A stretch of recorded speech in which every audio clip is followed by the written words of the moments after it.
Na sociedade, a vida dos cidadãos é movida por regras, ou uma delas, a necessidade de garantir um mínimo de segurança, fato que move tanto o legislador quanto as partes envolvidas. No momento que se criam as regras, nascem modelos abstratos de conduta. O concreto de tudo isso é o resultado antecipadamente estabelecido. O desvio dos padrões previamente fixados podem, eventualmente, dar ensejo à configuração de situações marcadas por intolerável teor de injustiça.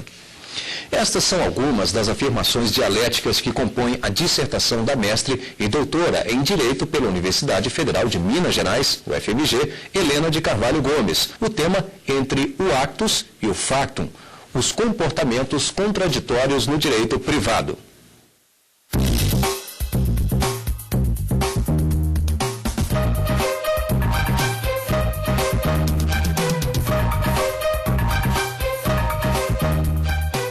O programa Academia traz também a bibliografia utilizada no desenvolvimento da dissertação. O mestrando em Direito e Políticas Públicas, Lucas Noura Guimarães, falando sobre o curso.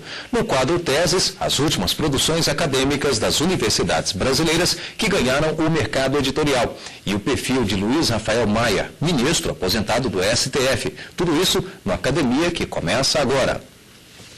Para debater este estudo dialético entre segurança e justiça, convidamos Flávio Salles, advogado e professor do curso de Direito do Uniceub, e Aiston Henrique de Souza, professor do curso de Direito do Instituto de Ensino Superior de Brasília, o IESB. E eu já gostaria de passar a palavra à professora Helena para fazer a apresentação do seu trabalho. Muito obrigada. Bom, na verdade, a dissertação aborda o tema da contradição de comportamentos, do venire contra factum próprio. E ela consiste em uma tentativa de contextualizar e sistematizar essa regra, que na verdade foi criada pelo glosador Aso, com base em fontes romanas, e que teve uma evolução ao longo dos séculos e que hoje realmente ainda se encontra presente no nosso direito, sobretudo por influência do direito alemão. E, enfim, é uma regra que tem a sua utilidade, mas cuja utilidade precisa ser justamente buscada, contextualizada à luz de todos os nossos institutos e das teorias que embasam o nosso direito, e o direito privado de maneira especial. Bom, no que consiste o venire contra factum próprio? O venire contra factum próprio constitui a contradição de comportamentos. Na verdade, constitui um exercício de direito que é feito na contramão de uma conduta previamente assumida pelo titular desse direito, Conduta essa que criou na contraparte a expectativa fundada de que esse direito não seria exercido. Nessa situação, essa contradição de condutas vem a ser vedada pelo direito, com fundamento na necessidade de tutelar as expectativas, a confiança da contraparte legitimamente criada. Essa é a ideia que embasa o venire contra factum próprio, ou melhor, a vedação de contradizer os próprios comportamentos, que hoje é associado, sobretudo, ao princípio da boa-fé, entendido aqui na sua vertente objetiva, e também ao abuso de direito. Bom, venire contra factum próprio e correção do justo legal.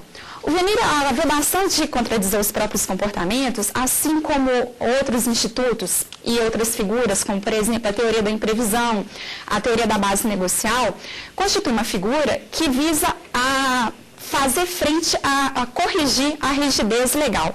Por quê? Porque essa conduta, esse exercício de direito do titular, esse exercício que, na verdade, é contraditório. Por quê? Porque contradiz uma conduta previamente por ele assumida, é um exercício que, em tese, seria admitido pelo ordenamento jurídico. Em tese, perante o ordenamento jurídico, não haveria nenhum problema em que o titular exercesse esse direito. Mas, concretamente, esse exercício se afigura inadmissível. Por quê? Justamente porque o titular está, por meio desse exercício, contrariando as expectativas legitimamente criadas na sua contraparte. Durante muito tempo, entendeu-se que a proibição de contradizer os próprios comportamentos, ela estava associada à teoria das declarações de vontade.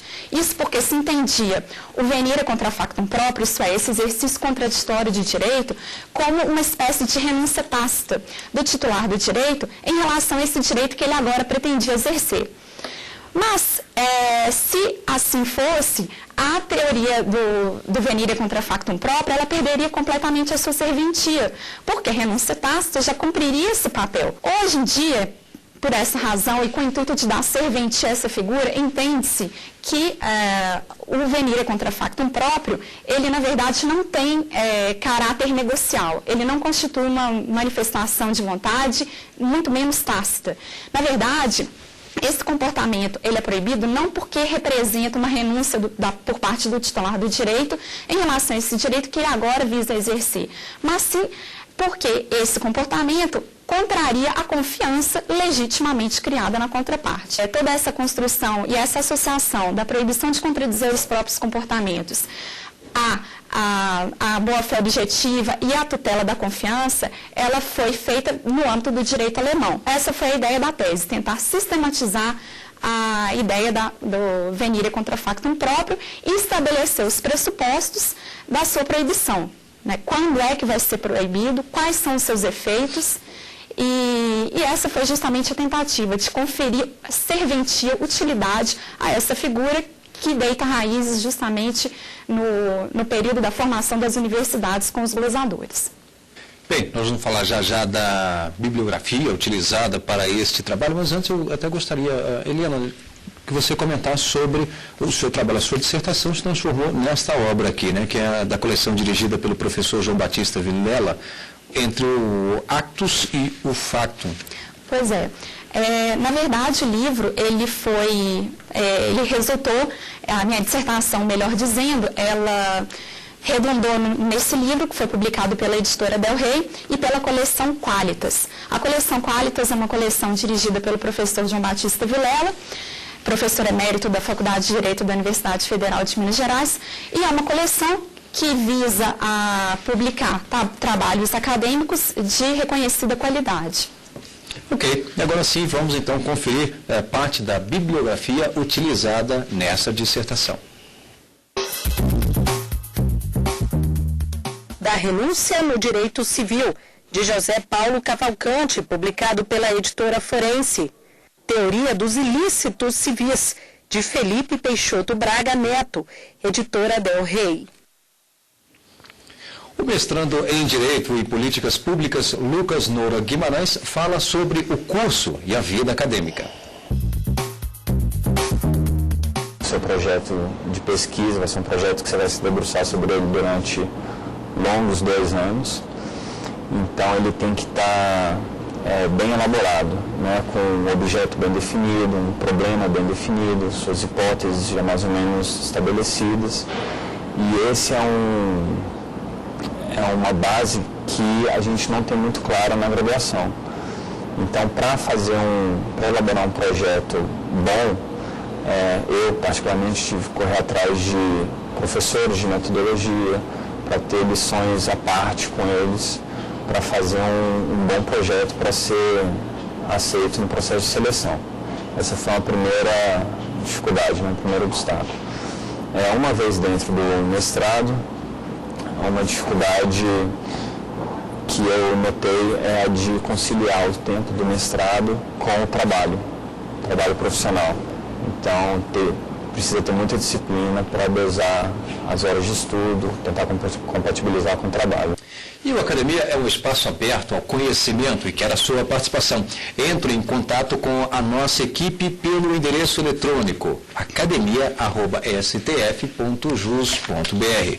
Vamos interromper para um pequeno intervalo e voltaremos em instantes com debate sobre comportamentos contraditórios no direito privado. Até já.